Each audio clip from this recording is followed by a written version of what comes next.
Hello everyone. So let's start our first class. The first class you can say of core contents or the actual subject, although we have already discussed about our course structure in our introductory session, right? So you already know what your subject is comprised of, right? We have three sections. We have everything that we are going to study is related to corporates only, right? Mainly that is how our subject is designed. We have this Companies Act, which is for corporates. We have some other corporate laws, as well as our topic for the day, that is corporate governance, is also related to corporates only. So basically, if we talk about this particular subject, it is more of corporate law, right? And that is what is written also, corporate laws and compliance. So you have almost all laws as corporate laws only, and certain compliances that they need to follow, right? So today, my dear, we are going to start with corporate governance. Corporate governance. Now, as the term suggests, corporate governance. Governance is all about governing something or controlling something or directing something. So corporate governance is a system by which a corporate is governed or is controlled. So far what I have said is that corporate governance is a system by which corporate is governed, is directed, or is controlled. That's exactly what I've said so far, right? But whenever we are starting an act, or we are starting any law, or we are starting simply any topic, what we need to address first of all is certain issues. What is this topic all about? Why do we need to study this topic? When did this topic came into force? Where is it applicable? And how are we going to do this? If there is something that needs to be done, how are we going to do this, right? So that is all the basic questions that need to be addressed first before we actually understand, right? So what is corporate governance? How does it come from, or where does it come from? Meaning, what I told you, it is a system by which companies, or you can say corporates, are directed and controlled. If we just brush up our memory, we will realize something. Let's see. Promoters form the company. Who are promoters? Dhirubhai Ambani, the promoter of Reliance company. Maybe if I want to start a company, what will I do? I will do certain feasibility studies, like I will see, I want to set up a cotton manufacturing unit. So I have generated this idea of setting up a cotton manufacturing unit. The next thing that I'll see is what compliances do I need to obtain, how many people do I need, how much money do I need to invest. All these studies will be done by me, right? Will be done by me. All the documentation part will be done by me. Like I need to submit this particular document to ROC. I have to incorporate a company, so I need to file these money documents to ROC, and then only my company will be incorporated. So who am I? I am the promoter of the company who generates the idea of forming a company and undertakes all the necessary steps to incorporate the same, right? So that particular person is a promoter, right? What does promoter do? He forms a company. Promoter may or may not be the shareholder of the company. Promoter may or may not be the shareholder of the company, right? So that is optional. Now after promoter forms a company, company issues shares. Company is going to issue shares to the shareholders of the company, who are actually, or who eventually become the owners of the company. See, if I have contributed capital to my proprietorship firm, I am the owner of this proprietorship firm. If there are 4 partners who have contributed money to the partnership firm, those 4 partners are the owners of partnership firm. Likewise, when a company is formed and some people contribute to the capital of the company, some people contribute or invest in that particular company, they will be known as owners of the company. right? So they contribute to the capital of the company, and in turn company is only going to a kind of giving them a receipt in the form of shares. So company issues shares to these shareholders who are owners of the company. Although they are the owners of the company because they have invested, they have contributed to the capital of the company, yet they do not direct the company. See, I have shares of Reliance. I have shares of Reliance, but can I direct that particular company? Can I decide, no, this particular business deal I don't like? I don't have the power to do so. I do not have the power to run Reliance. Although I am the owner of Reliance because I am the shareholder of Reliance. But I have just, you can say, measly holding 3-4 shares of certain company does not entitle or does not confer power to me, right? But what happens is these shareholders or these owners, they do not direct the company, but they appoint somebody to manage or direct the company.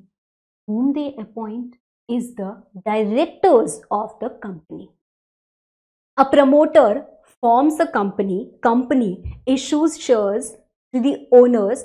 These owners, known as shareholders, elect somebody to run their company, to manage their company. Just like we citizens of India, what do? We elect our representative. We all have paid taxes and filled government's treasury. So that government treasury is my money, is our money. But we do not decide where this treasury has to be spent. We elect some representative, some politician who is actually going to undertake that task on our behalf and run the whole country, right? Now, company is also a citizen. Company is a corporate citizen. Company is a corporate citizen directed or controlled by this elected people. Elected by whom? By the owners. So, shareholders or the owners elect directors who manage the company. They also elect auditors. They also elect auditors. Why do they elect auditors? What do they do? Auditors examine books. They give you a true and fair view that how your company is looking, it is exactly the same, right? All the internal controls are the same. The company is being managed in an efficient. So board of directors are responsible for managing the company, whereas auditors are responsible for examining the same and giving you a report. So owners have appointed them for a reason. I'll write here a word: to ensure corporate governance. Forget what I'm writing, okay? I'm just writing for explaining it a little later. Okay, so forget what I've written. We'll go with the flow. Now, we have directors. Directors become the people in charge of the company. So they are in charge of the company. They are going to run the company. They are going to you can say they are going to direct the company. They are going to somehow control the company, although some control is still in the hands of owners only, right? We can see, we are the citizens. When we have elected a representative to run the country, we also have the power to de-elect him, right? Like he has to leave his chair if the common public decides so, right? So we still have certain power. Likewise, the shareholders also have that power. Okay, so they have some control also. Board of directors or the directors are in charge of the company, that is the ones who direct and control the company. Now, how are they going to control or direct the company? How are they going to regulate the functioning of company? Is by following certain principles or by following certain policies which are known as corporate governance.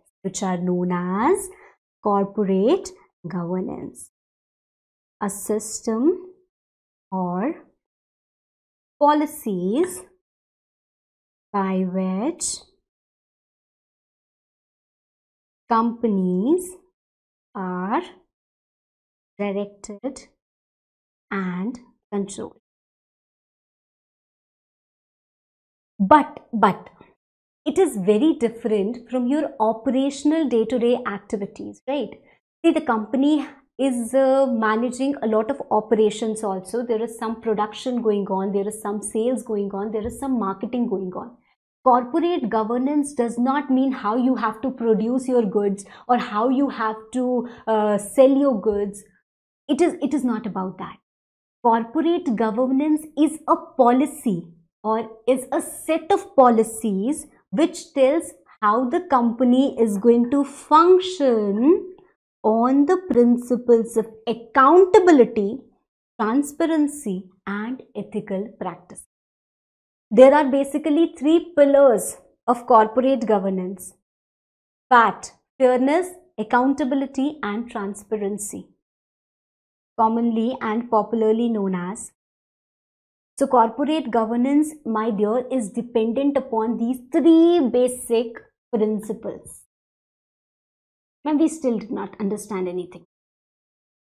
See, we do what our heart desires or what we like, right? A company has to do what the law likes or what the law desires, right? Company cannot do anything of its own because you have Companies Act or you have company law governing a company, right? Now what we are trying to establish here is there are directors who direct the company, but how do they direct the company is being told by a certain set of policies known as corporate governance. Company has a lot of roles to play. Company has a lot of operations, but company is also a corporate citizen and has to be a responsible one. So whenever I am talking about a corporate citizen, right? So if a company is a corporate citizen and has to be a responsible one, it needs to follow the policies based on three parameters, that is fairness, accountability, and transparency.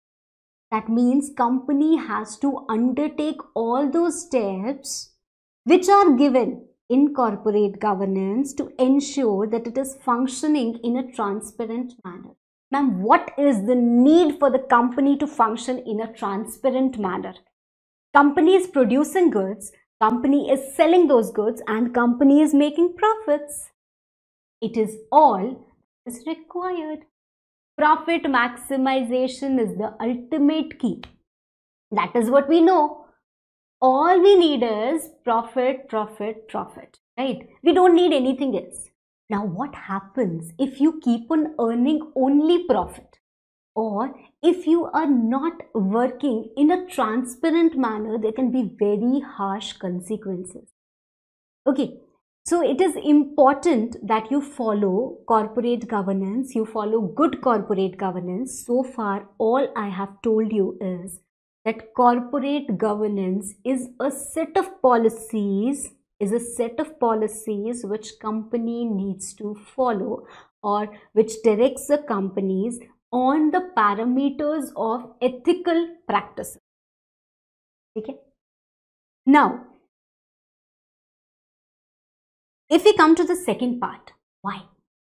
Ma'am, why corporate governance is essential? I have designed a small video with the help of my very talented animation team, you can say. So we have designed a video for you. First of all, we are going to watch this particular video. Enjoy this video. Don't try to understand anything, because post video we will come back and we will discuss what it is all about and why is there a need of corporate governance. So it is going to enhance your concepts for sure. Okay, so let us first have a look at this particular AV. Badmaash Company Limited is inviting people to subscribe to its shares. Come one, come all. I want to invest my money. Me too. Hey dude, I also want.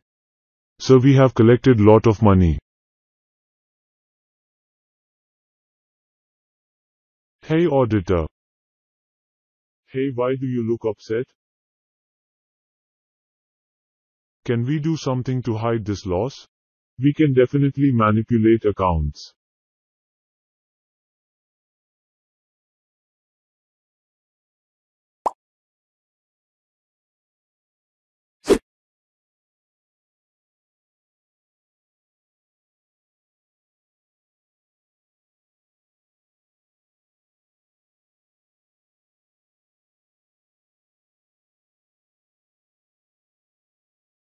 See, this particular video is, you can say, basically inspired from an aspect of Satyam case. If you remember the Satyam case, Satyam fraud case, you can say, what happened or what is happening in this particular video example, the profit is being inflated, right?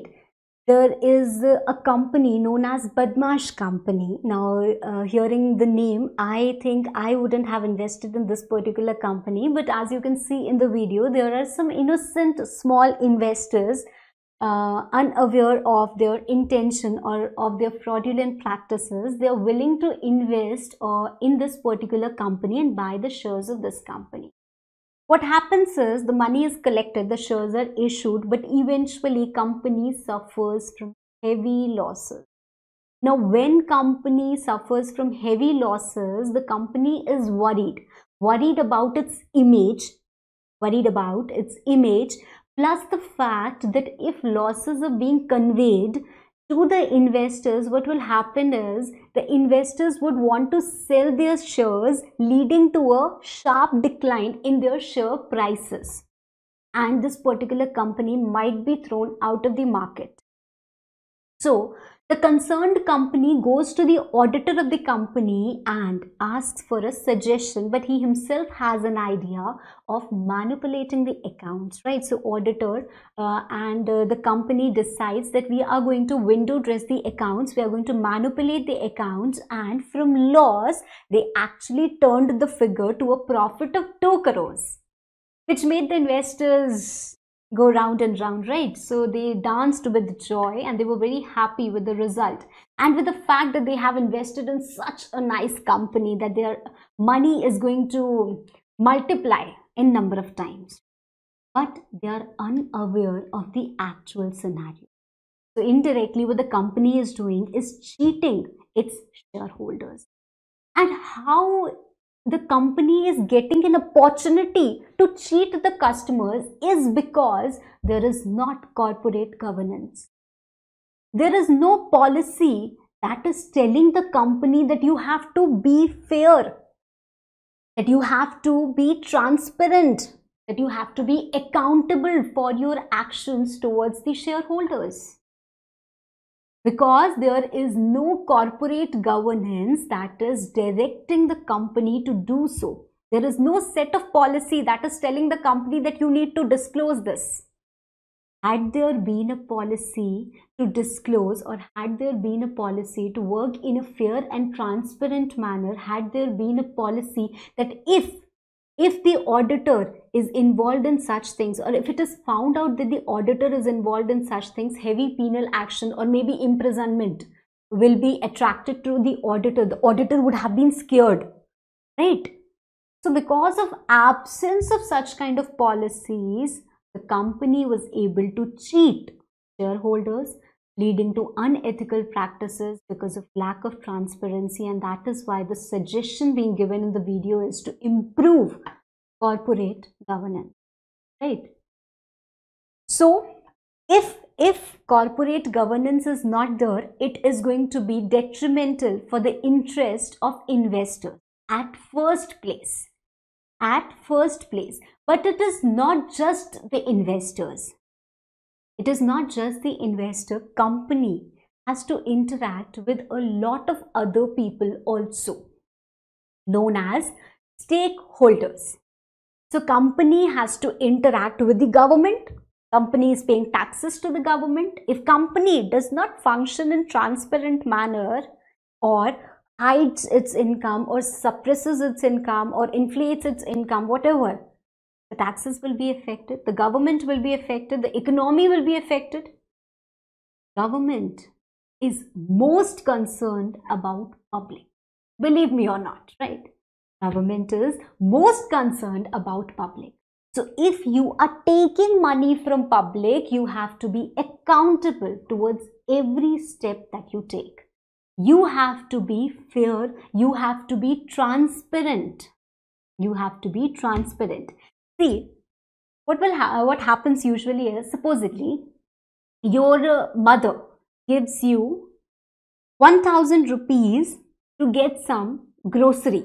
Okay, so she has given you a list of products that you need to buy, and she has also handed you a sum of 1000. Now what will happen is, if you come back and you give her the bill, that is, you give her the bill, the total of which is 980, and you tell her that 20 rupees I had a chocolate for myself, she will be more than happy and satisfied. But if you do not give her the bill and you tell her that all 1000 rupees has been spent, right? Now she will be apprehensive and keep on doubting you.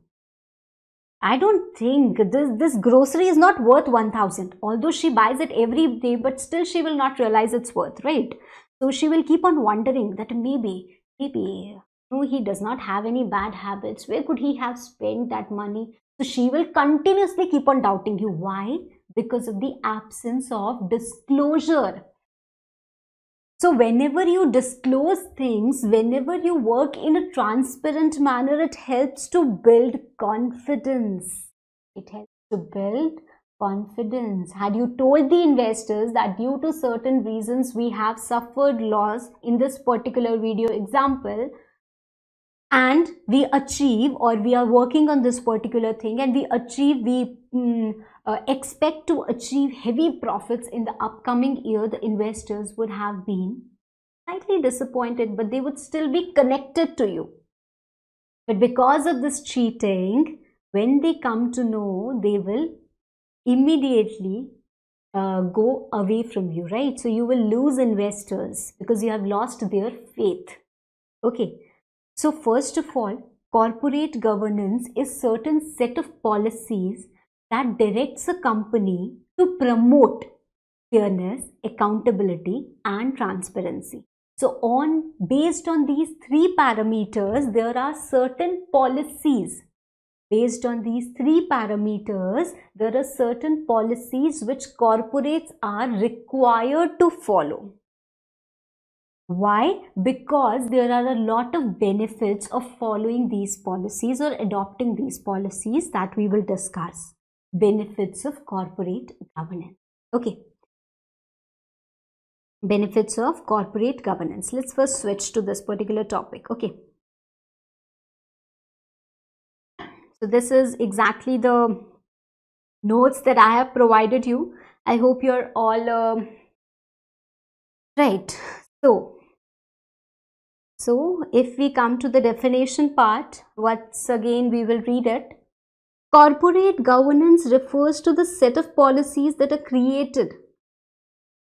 created for directing a company on the principles of accountability, transparency and ethical practices. As I told you, there are three pillars of good corporate governance. That means you have to be fair, you have to be accountable and you have to work in a transparent manner.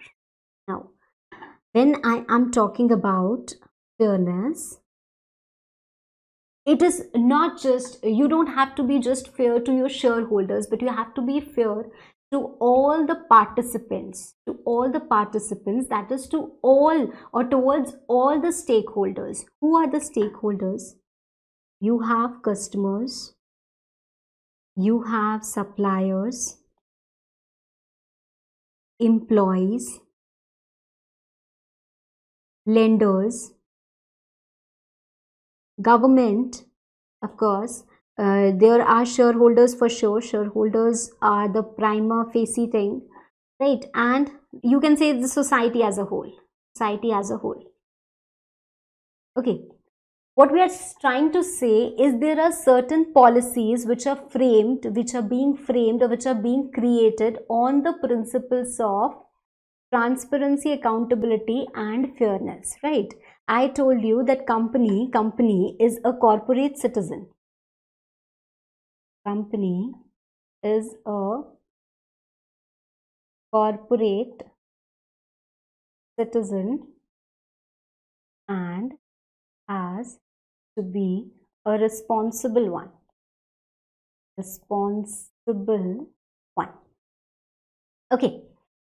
Now, corporate governance is based on 3 parameters. It is a set of policies created for directing a company based on 3 parameters. What are the 3 parameters? Fairness, accountability and transparency. When we talk about fairness, you don't just have to be fair to your shareholders but to all the stakeholders also. If you're not fair to your customers, you will not be able to develop that brand reputation, right?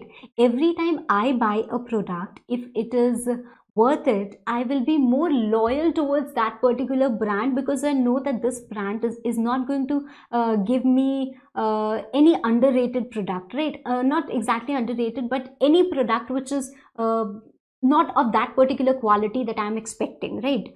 So I will be more loyal to that particular brand. So if you be fair to the customers, if you're giving proper disclosure to the customers, even if there is anything that you are unable to provide to the customer, supposedly you wrote something and because you wrote this, customer bought this, but customer is not satisfied and it actually is not in sync with the contents. So you have to be accountable towards customer also. How? You will take back the goods. You will apologize. So that is a good customer policy that you are having, right? Flipkart. Flipkart is one such company which has an excellent return policy. You buy the product, you don't like it. Many people, what they do, they wear the product, they go out party and they come back and they return the product. Even then Flipkart is willing and is happy to take back your product. Will give you instant refund, right? So that is what is building your confidence in that particular company. You will see if it is a Flipkart assured product, no problem, I'll buy it. There's no problem. First you place the order, even if you don't like, they will take it back. So that is helping you build up more customers, right? When we are talking about suppliers, if you're fair towards your supplier, if you are transparent towards your supplier, supposedly you have incurred certain loss, you have to be open to your supplier. So it is going to help you get that constant supplies, right? So it is not going to hinder your supplies. When we talk about employees, the employees are the biggest human resource a company can have. So if you are accountable towards your employees, if you're fair towards your employees, it is going to help you retain good employees. So there shouldn't even be any bias in employment of employees also, right? It happens a lot. References in employment happens a lot, right? Somebody will call the boss and say, he is actually my neighbor, please see if something can be done. Okay, no problem, you send him, I will take care. We have a lot of vacancies in our office. So what is happening? The employees are getting a message that our qualifications, our experience don't matter. What matters is the reference or the source, right? So it is not creating a very good image for the company.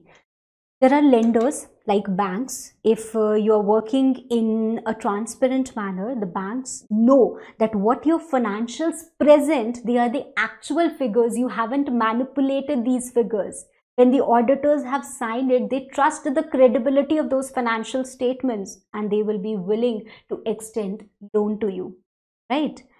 When we are talking about government, of course, we have already spoken about government. So, and of course the shareholders. So you will attract more investors. So my dear, what are the benefits of corporate governance? First of all, it helps you build investors' confidence, right? So if you're working in a transparent manner, if you're fair towards your investors, it is going to build up their confidence, as I told you. So when it is going to build up their confidence, they will stick to you, no matter even if the company is suffering from losses, like it happens in bank accounts. What about bank accounts, ma'am? What are you trying to say? See, supposedly there is a government bank which is offering me SB interest rate of 4%, and there's a private bank which is offering me an interest rate of 6%. Where will I invest my money?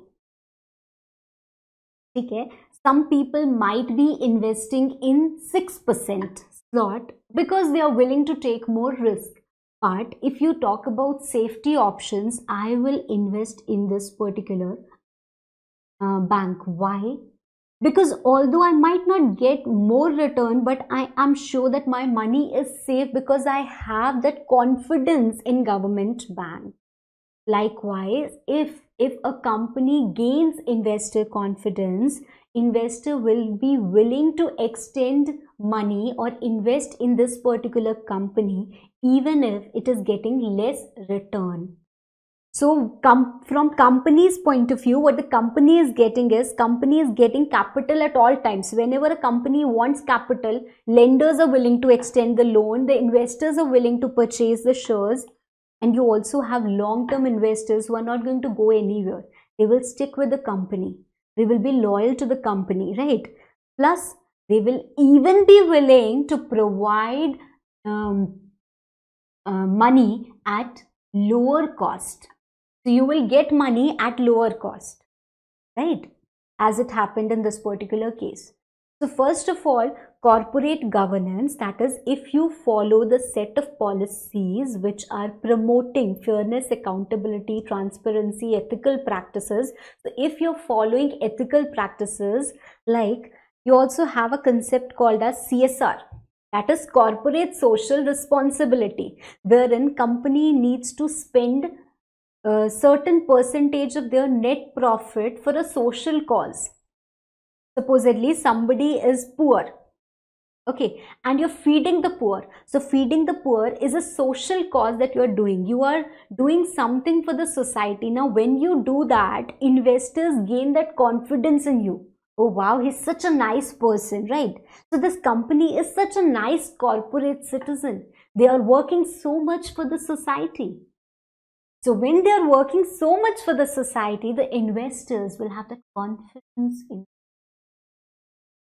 So when the investors have that confidence in the company, they will stick with the company. Long-term investors. They will provide lower cost of capital. They will give you capital at all times. And when there is a demand for your shares, the share prices will boost. So you will have a positive impact on the share price of the company. There is going to be a positive impact on the share prices of the company. Now, apart from that, since you won't have any problem of finances, you will be financially stable, plus you will grow. Right. See, when I'm talking about Satyam case, as I told you, our example was also inspired from an aspect of that particular Satyam case. Although whenever I talk about Satyam case, now Satyam fraud case, it actually brings a hilarious smile on my face. Reason being, the name of the company. Just look at the name of the company. What is it? Satyam. Satyam is Satyam. What it means? It is truth, right? Satyam means truth, and this particular company was far away from truth, right? It involved all fraudulent practices. It is like maybe Alia Bhatt saying that my name is Brainy. Okay. With no offense to all the fans of Alia Bhatt, I myself am for the artwork that she contributes to the Indian cinema. But the fact is that if you go out and search on Google the dumb actresses of Bollywood, I think probably her name will be the first one, right? So just a comparison to keep up with the momentum. The point here is Satyam, far away from its name, inflated profits like anything. Okay, so what it continuously does, it inflated the profits. Now, when you are inflating the profits, the investors are very happy and they're willing to give you money. Now they're giving you money, you're taking that money, you're inflating profits, and there's a big scam because there are heavy losses and only the profits are being inflated. One fine day, all the independent directors withdrew their hands from the company, and that is when the event sensation was created in the industry. And this fraud came into existence, or actually it did not came into existence, it came into picture, right? But the major question that was raised was for the auditor. In our video example, had it been possible without the auditor to manipulate the account? So the question here arises that the auditors definitely was somewhere involved in this scam. Auditors, PwC is a very reputed company, right? So the auditors have tremendous knowledge. It won't be correct to say that they could not detect that the accounts were being manipulated for so many years. So definitely there was involvement of auditors too. But had there been a policy to keep a check on these auditors or to oversee the functioning of these auditors also, they would not have done. Right? Had there been a policy to continuous check the transparency, the continuous disclosures that need to be followed, maybe we could have protected the scam.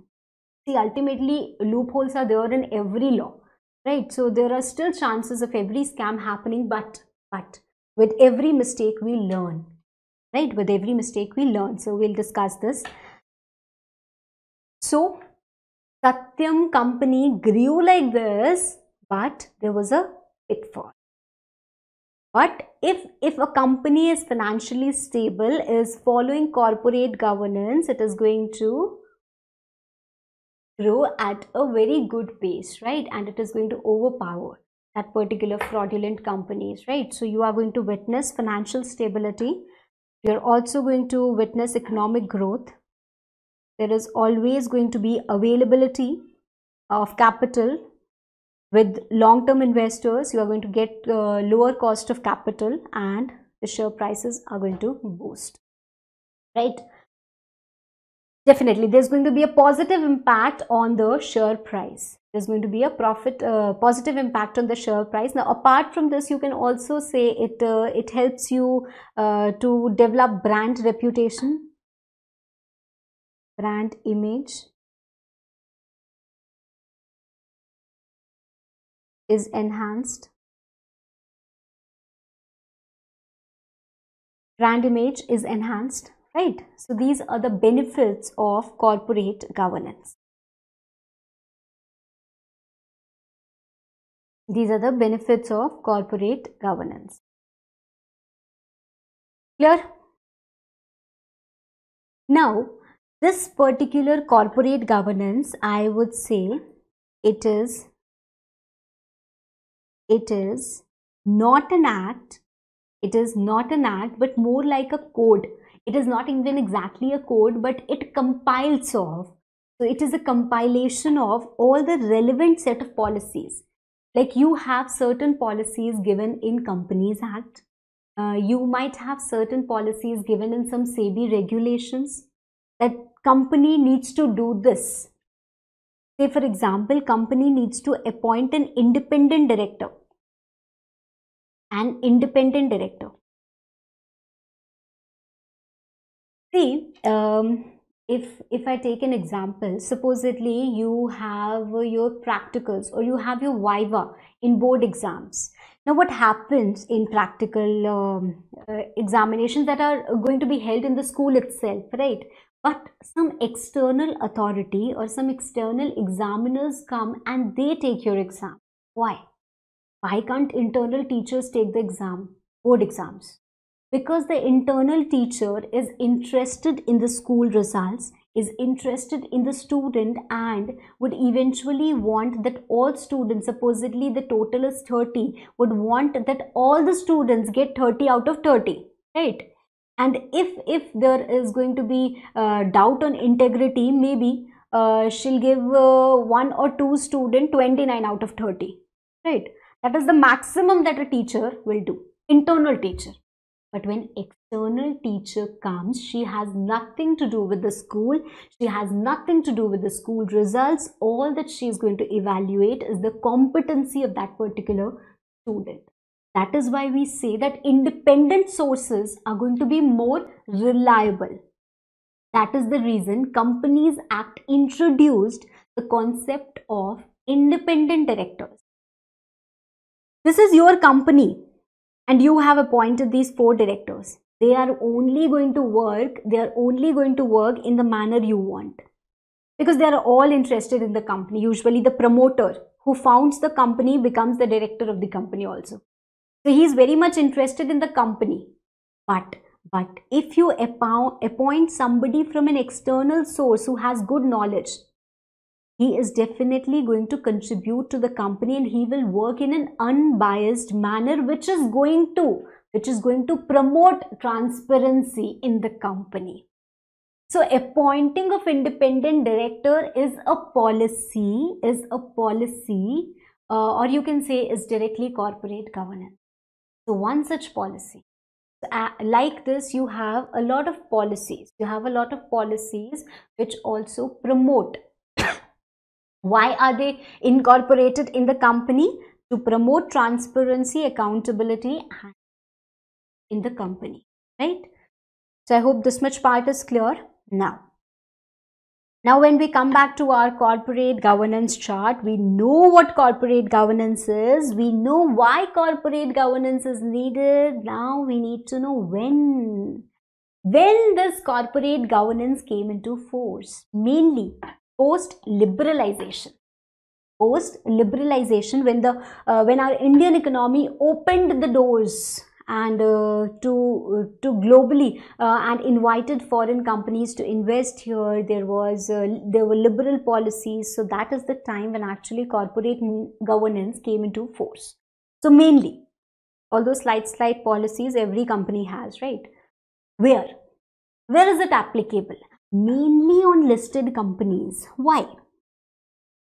The question here arises, why? Why only on listed companies?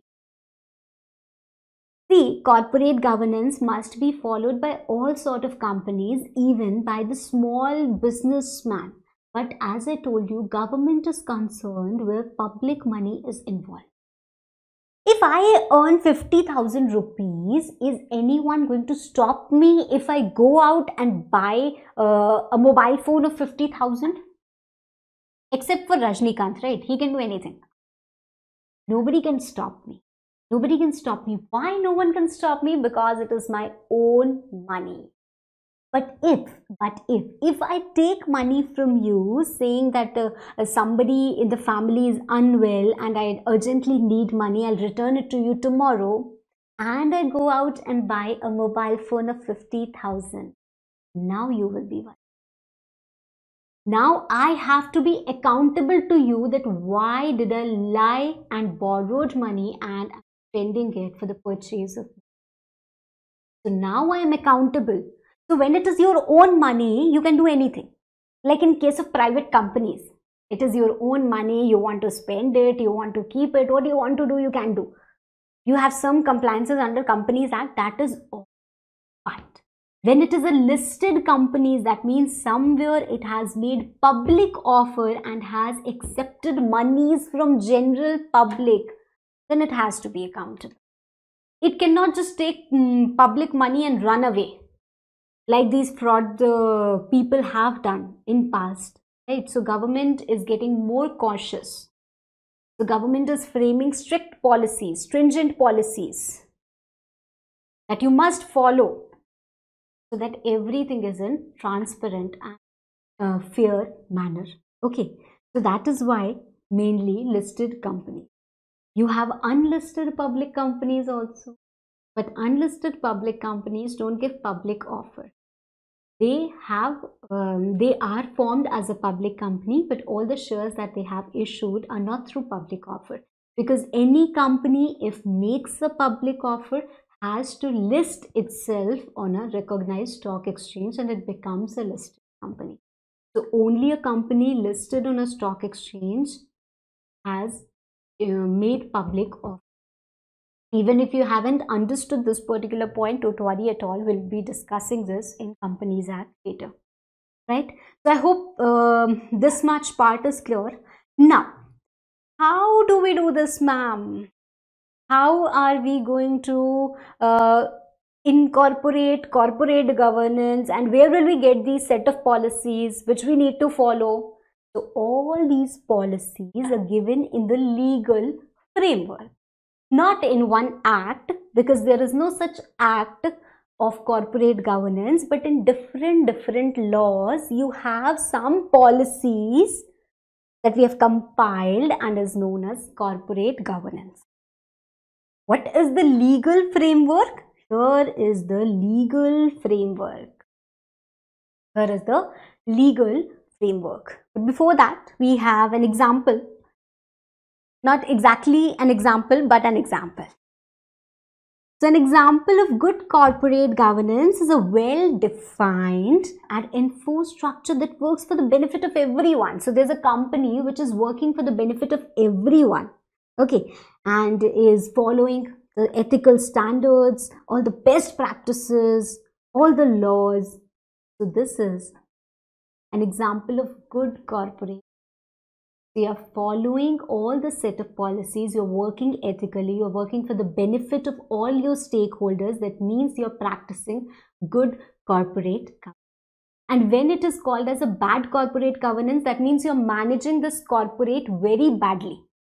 Here in this particular case, you're managing the corporate very nicely. Why? Because you're working for the benefit of everyone, you are following those ethical standards, you're following all laws and everything. But when you are non-compliant, you're not following the compliances, you are poorly structured, you're ambiguous, there's ambiguity, that means it is a bad corporate governance and it can severely damage the financial health of a company.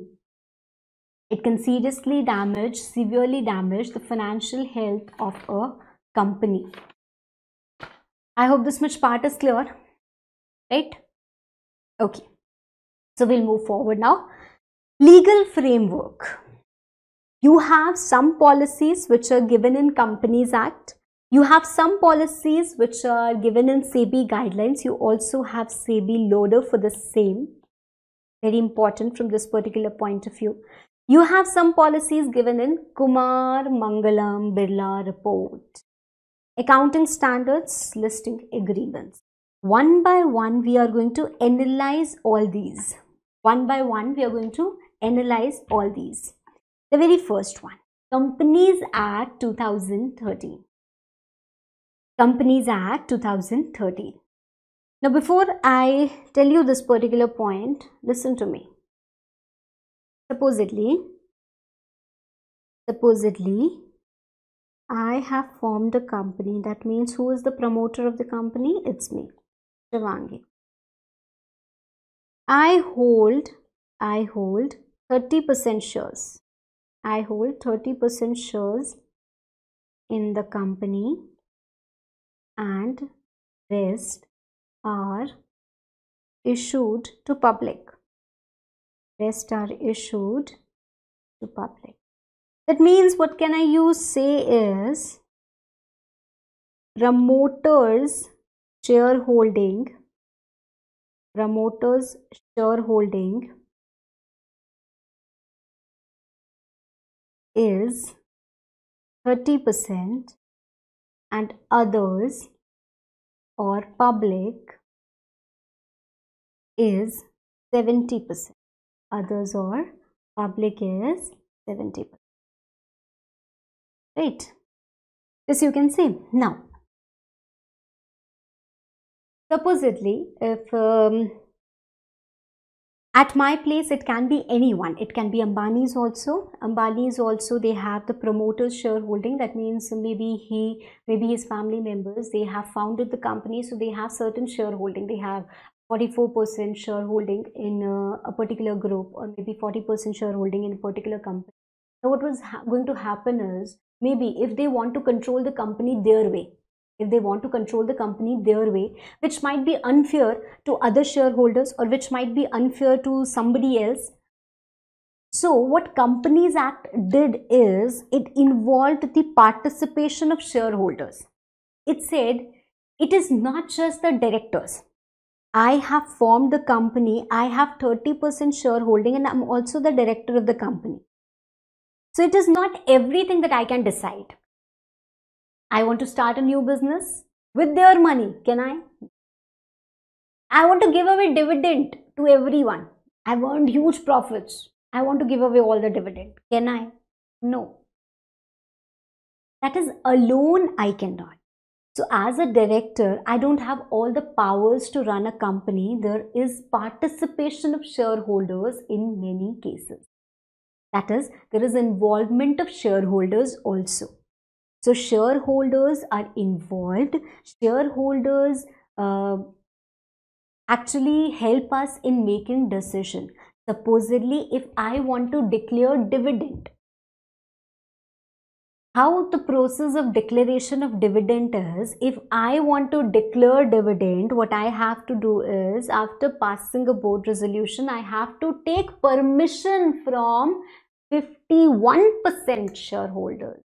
That is majority of my shareholders. Supposedly, if there are 100 shareholders in my company,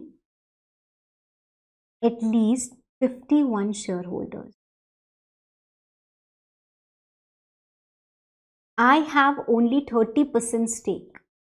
The rest 70% is in the hands of general public, right? And they have full involvement here. Even if I want to declare dividend, alone 30% vote is not going to help. I need their vote also. So this is what? This is a step towards corporate governance, right? So if you're following this, if you're involving all the shareholders, this is something that you need to follow. It is mandatory. You cannot declare dividend without passing an ordinary resolution. If I talk about Companies Act, there are 4 ordinary business of a company. These ordinary businesses are performed every year at an annual general meeting. Declaration of dividend, appointment of directors, appointment of auditors, as well as adoption of financial statements. So these 4 are ordinary business and it requires ordinary resolution. That is simple majority. But shareholders have to participate. Only the promoter or only the director cannot do anything. So they do not have all powers. Just because they might not be fair to the stakeholders, involvement of shareholders has been made mandatory. And not just this, in majority of the cases, you need special resolution. Supposedly, I have bribed some of my other shareholders also, and I managed to get 23 more votes amounting to 53%. So I'll be able to manage ordinary resolution, but still, majority of the items require special resolution. That means they need 75% majority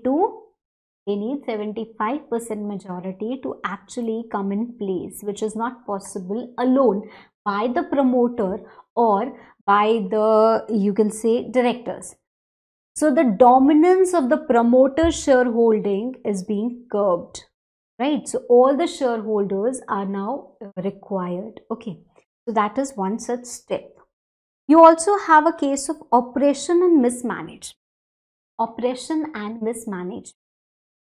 The company is being mismanaged, or the minority shareholders, I'll repeat once again, the minority shareholders have been oppressed. See, what happens is the one who is in power has also the power to suppress or oppress the ones who do not have the power. Rich dominates the poor.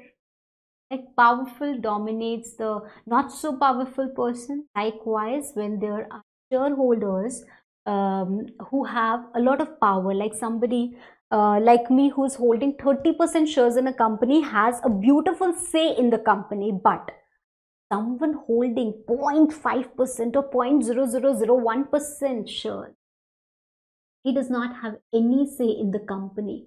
So even if they are dominating the will of these particular shareholders, they cannot do anything.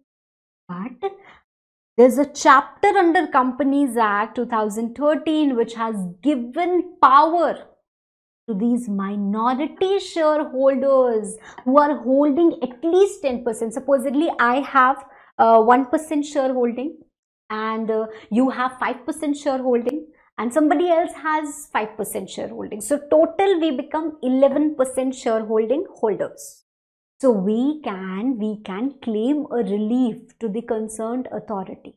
We can say that we have been oppressed by these majority shareholders. Please help us. So they are going to help. How it happens, what are the provisions, what are the cases, everything we'll study in Companies Act. Okay. But they have a provision. That means they are taking step towards corporate. These are what? These are all the policies. Why these policies are being framed? They have nothing to do with the operations of the company. The company can go on without even giving the minority shareholders a right. But why are they being given? For equitable treatment of shareholders, for being fair to all the shares, even if you have so many shares or you have less shares, right? So this policy is being framed for being fair. Okay. So a lot of policies are framed for working in a transparent manner. A lot of policies are being framed for creating accountability, and you also have a lot of policies which are being framed for promoting fairness in all the dealings, keeping in mind the 3 parameters and keeping in mind all the stakeholders of the company, that is all the ones who are participating in, right, or the company is interacting with. Okay, so I hope this much part is clear to all of you. Now in the next class, we are going to start with SEBI regulations. Okay, so far if I discuss or if I sum up, what have we studied in the corporate governance chapter? We know what corporate governance is. If I ask you a direct question, what do you mean by corporate governance? What are you going to tell me? Ma'am, it is a set of policies. It is a set of policies which directs the company on the principles of, or you can say the set of policies which are created for directing a company on the principles of fat and ethical practices. Fat and ethical practices. Why is it needed? Need or benefits? Why is it needed, or what are the benefits? It helps to establish financial stability. It is definitely going to ensure success and economic growth. Then you are going to get all the capital as and when needed. It helps to build investors' confidence, which in turn helps to retain the investor for a longer term.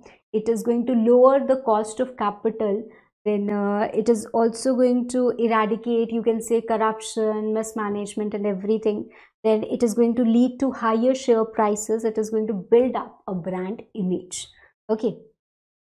There can be a direct question asked to you, what is the legal framework of corporate structure, corporate governance?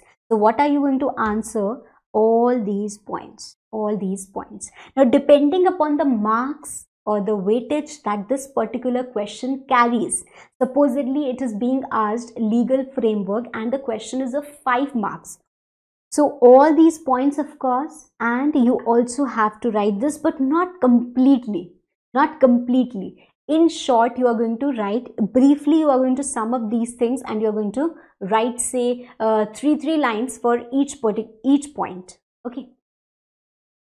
So writing skills, will definitely work on that. But as of now, I am ending today's class. We still have to discuss this legal framework. It is not done yet, but we have discussed Companies Act. Okay. Although this again we are going to discuss at a later point of this particular chapter. I told you this is not it. Only these 2 points are not the policies that are given in Companies Act. One such example I'll share with you is electronic voting. I told you about independent directors. One such point is electronic voting also. See, I hold the shares of Reliance. If the annual general meeting of Reliance is being conducted, I told you, if Reliance wants to declare dividend, it needs to ask all its shareholders, and if majority of the shareholders agree, then only dividend will be declared. But majority of the shareholders won't attend the meeting because they are so far away. I won't go on all my expenses to attend an annual general meet, but I do want to vote.